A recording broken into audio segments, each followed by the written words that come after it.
සඳ සාක්කි කියා පුතින්. සඳ තනියමද සාක්කි දෙන්න ඇවිත් තියෙන්නේ. ඔව් තනියම. මොකටද සාක්කිය?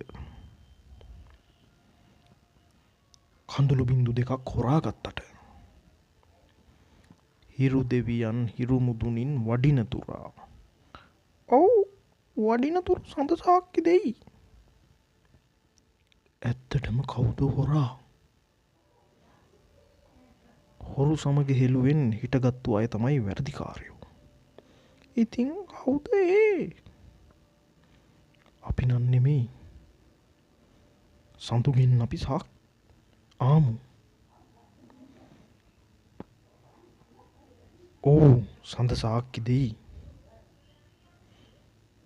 ඇයි ඒවයි ලවනතාවය වැඩිද? සඳ එළියට වේලුනේ නැද්ද? සාක්කිකාරයා වැරදිකාරයා කරන්නයි හදන්නේ. නෑ සාක්කිකාරයා බේරිල්ලට සාක්කි දෙනවද දන්නේ. හොඳයි අපි යමු අධිකරණයේ හැටියට.